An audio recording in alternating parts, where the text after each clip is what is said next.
Hi everyone, Christoph the Polish Geek, and welcome to another, news video, you could say, because with all the news we've been getting about the new Harry Potter series, I decided it's time to finally talk about it, because if you've been watching me, you probably noticed that I haven't really been updating on the news about this upcoming HBO Harry Potter show. I mean, I did express my thoughts when it was first announced and said that I was not a huge fan of the idea. So yes, back in 2023 I did do a video on my thoughts on actually making the show, but other than that, I haven't really been updating on the news until now, and I'm gonna actually try to cover all the things we know so far. But first things first, and we're not getting into a dumb J.K. Rowling controversy.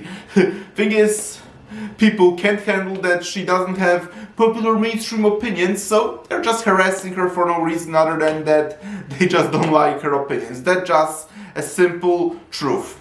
So yes, we are not gonna go into the whole canceling J.K. Rowling bullshit. All I will say is that the harassment she's been getting for the last couple of years just for not having a popular opinion is just unacceptable. I love J.K. Rowling, Harry Potter rocks, and let's not talk about it anymore on this video. Outside of one small mention, where I will have to mention it at one point in another context, but let's just get this out of the way first. I'm not buying into the dumb controversy of J.K. Rowling. J.K. Rowling is awesome, and let's move on with the actual update on the news about Harry Potter show. And the first thing that we gotta talk about is, of course, the elephant in the room and the race swap of Severus Snape. And of course, people understandably weren't particularly happy about it. I wasn't either, but then again, admittedly, Severus Snape is one of the hardest, because Alan Rickman just made such a wonderful performance that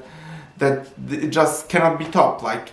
There will never be a better Snape than Alan Rickman. I mean, plenty of people, including me, felt that Adam Driver would be a perfect Snape, and I still think that it should be Adam Driver playing him, especially that even age-wise, he's actually closer to the book Snape than Alan Rickman was.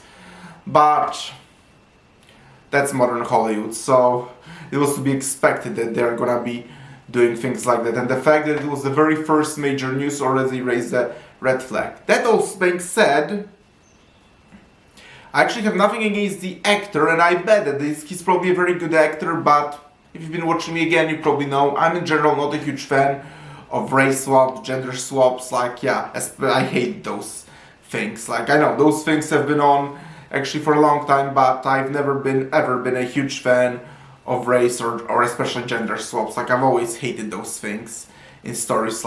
Create original characters, but don't change the original character from how they were initially written. But oh well, ultimately, that's just one thing in the grand scheme of things. So that thing alone won't really ruin the show for me, because it's just one element. And if Snape race swap will indeed ruin the show for you, then I just guess that I'm sorry, because I just don't believe how can one element that ultimately doesn't change the story could possibly ruin the book. Again, don't get the wrong idea. Again, I said I'm not particularly happy about the race swap, but there's a difference between not liking one detail versus whole thing is ruining the whole thing for me, because if everything else about the show is pretty good, then I see no reason why this one thing should ruin it for you. Because then let's also talk about another thing that plenty of people want in this show, is that because Harry Potter books are awesome, and I think the movies were great adaptations. I mean,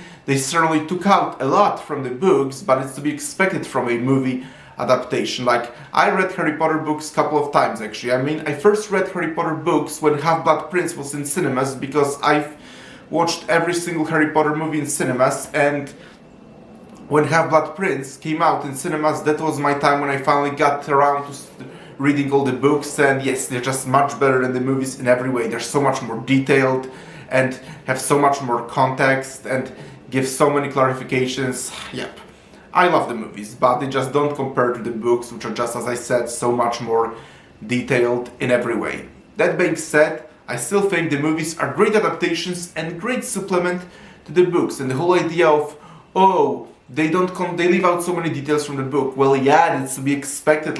Movies operate under a different medium than the books, and yes, obviously the show will certainly, I mean, if people actually care about adapting the books, then yes, the show obviously will contain a lot more details from the books, but again, that's to be expected because again, the show operates under very different medium than the movies. So of course the show also is gonna contain a lot more details, but that's at the same time the thing. Do we really need much more detailed adaptation? I mean, if we want all the details, then we have the books. And then we have the movies, which are just great adaptations and great supplement to the books. So one wonders, why do we actually need a much more detailed adaptation of Harry Potter books? But again, that's also not really relevant at this point, because do we need it is a different story, because do we need it? Maybe not, but whether we need it or not, we are getting it. That's the truth. We are getting it whether we like it or not. So to just say, oh, I'm not gonna watch that, like Harry Potter is awesome, but we don't just need any more Harry Potter adaptations. Well, we might not need, but we are getting a new one. So what do we want? Do we want it to be great and faithful to the books, or do we just want it to just be another cash grab? Which you can make an argument it kind of is, but still, if new Harry Potter adaptation, whether we need it or not, would you want it to be good or bad? And I suppose most Harry Potter fans objectively want it to be good. So now onto the news of what we are seeing so far. And I have to say, the casting for the main trio is excellent, and I'm shocked that Hermione isn't race-swapped. Like, I mean, she was in the Broadway show, but it's shocking that she isn't here, but oh well.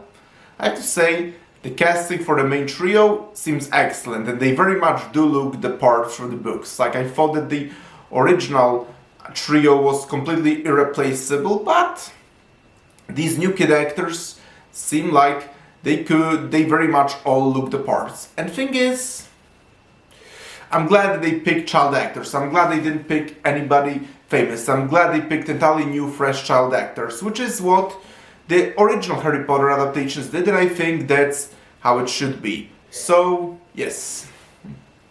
The casting for the main trio, I think, is excellent, as is the casting for the Weasleys. Like, look at the red hair and all.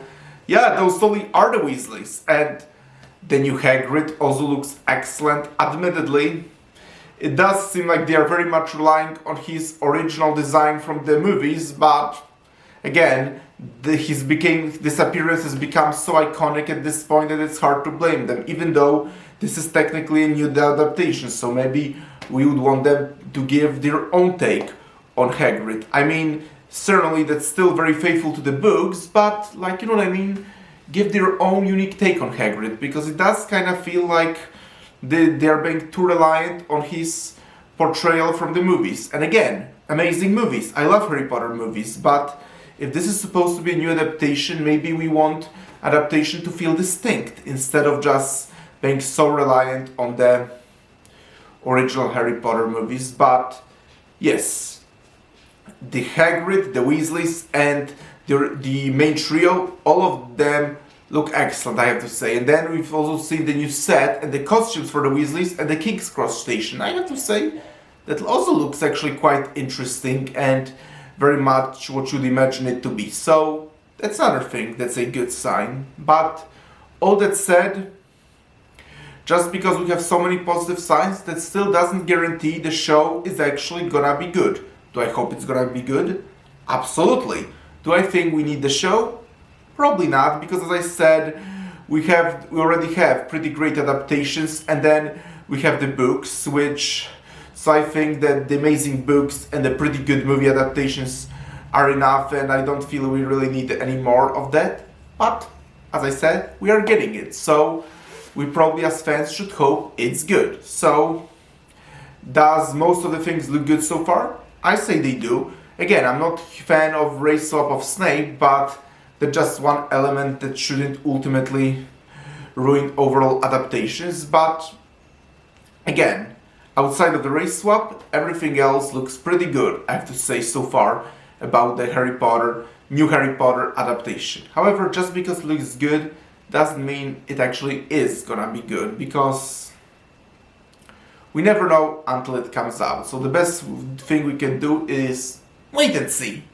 And the last thing I gotta cover actually is that I think that the original trio from the original Harry Potter movies, Daniel Radcliffe, Emma Watson, and Rupert Grint, should return in this adaptation. Obviously, Emma and Daniel are obviously not gonna to, because they very much joined the crowd against J.K. Rowling, even though she's practically the reason they got their careers in the first place. Like, she practically changed their life. They're dead, but that's how ungrateful they are, because for them it's more important to suck up to the media instead of being thankful to the woman that brought their career to life and basically is the reason why they are who they are today in the first place. But so yeah, they are not returning to the movies, but if they did, which again they won't, but if they did, I do think who Daniel Radcliffe should play. And one YouTuber I watch, his name is Jay Vaders, although he hasn't been doing videos for the last 3 weeks, don't know how he's doing, but whatever.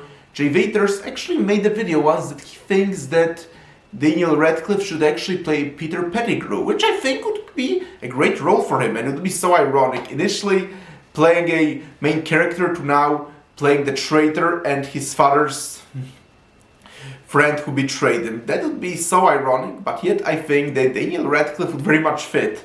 I mean, older Daniel Radcliffe would very much fit now into Peter Pettigrew. So yes, that would actually be quite fun if Daniel Radcliffe ultimately played Peter Pettigrew. Obviously that's not gonna happen because he isn't returning to the show, but yep, I think it would actually be a great idea even if it's not happening. But so, ladies and gentlemen, those are my thoughts on all the news we've been getting on the Harry Potter HBO Max show. Will it be good? We don't know. Do all the signs point out to it being good? So far, most of them, yes. I say yes. But again, signs ultimately don't point out all that much. So let's just wait and see. That's probably the best approach at this point. Again, as much as I love Harry Potter books, and I do think the movies left out a lot, I don't really feel we need a much more detailed adaptation of the books, because, again, books work on a different medium than adaptations, so I just felt like great books and great movie adaptations is all we need. But now that we are getting that show, we can just hope it's good. So ultimately, wait and see. And thank you, ladies and gentlemen, for checking out this video. Press the like button. Please subscribe to this channel. And are you optimistic or pessimistic about this Harry Potter adaptation? And talk to you later. Bye!